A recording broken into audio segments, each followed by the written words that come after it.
Yields back. We now recognize the gentleman from New York, Buffalo specifically, Mr. Kennedy.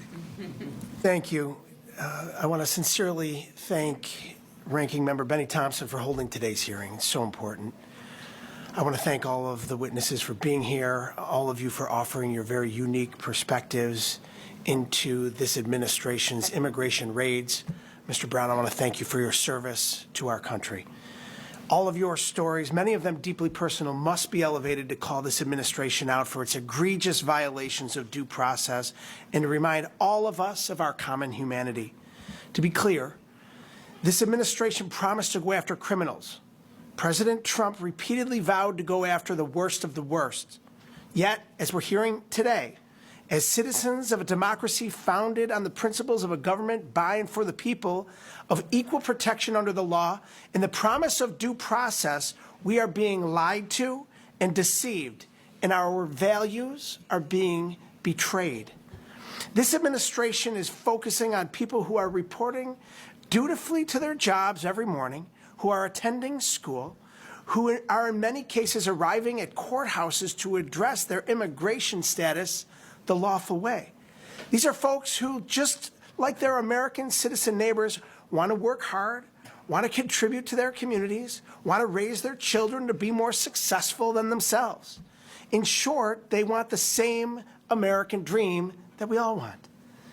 But the consequences reach far beyond this.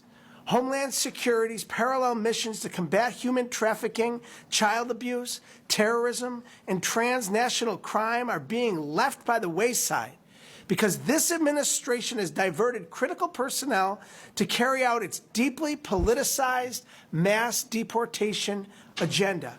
According to the New York Times, the Department of Homeland Security has cut the number of hours spent working to find and arrest child abusers by a third. Think about that. Thousands of DHS workers, from Coast Guard members on essential missions to anti-terrorism agents protecting the homeland, have been pulled away from their responsibilities to facilitate immigration raids. And for what? So Trump can stand up a Department of Deportation with the sole mission of terrorizing our communities, like some of the horrendous sites that we saw here today? Trump and Secretary Noem's raids have touched every single community in every state, impacting countless families who are here legally without a criminal record, simply trying to navigate a broken immigration system. My constituents are feeling the impact back home in the Buffalo-Niagara region. We are a welcoming community that experienced decades of economic decline and population loss. Now, with the thousands of new Americans settling in our community with refugee status, we've seen our population not just stabilize, but grow. That sense of a welcoming community is deeply at risk.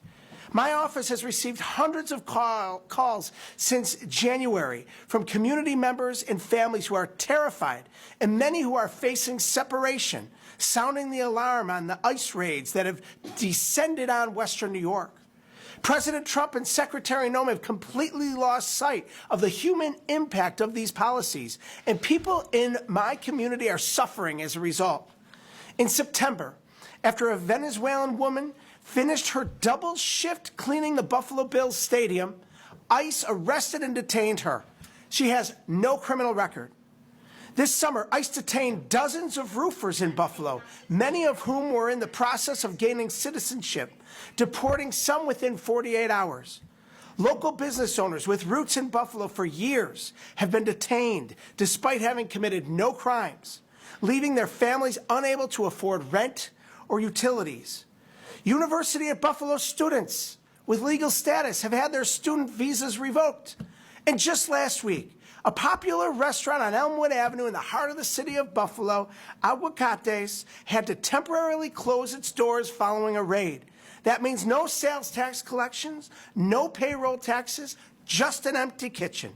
From Buffalo to Amherst to Tonawanda to Niagara Falls and all across this country, concerned people are reporting ICE's presence throughout our communities.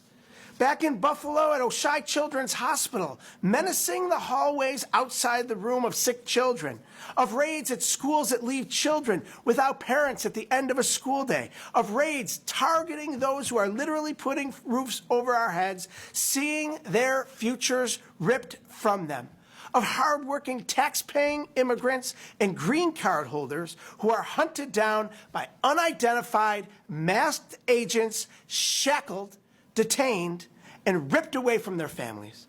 This is not to mention the dozens of U.S. citizens who have been caught up in this administration's sweeping immigration efforts, blindly arrested and detained simply because of the color of their skin. Reports suggest at least 170 U.S. citizens have been detained by ICE since January, and I fear that this number is a gross undercount. As we've heard today from our witnesses, families are suffering, children are suffering. Let me be clear.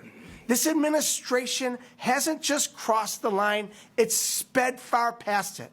It's an assault on our Constitution and our democracy, an affront on the integrity of our entire nation, of immigrants, and a tragic indignity by an administration with absolutely no respect for the rule of law.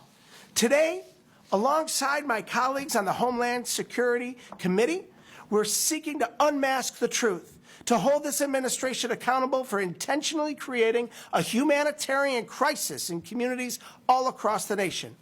I've written a letter requesting specific information from the Immigration and Customs Enforcement Buffalo Field Office regarding the number of detentions and deportations in my district, in New York's 26th, including those of U.S. citizens and lawful permanent residents.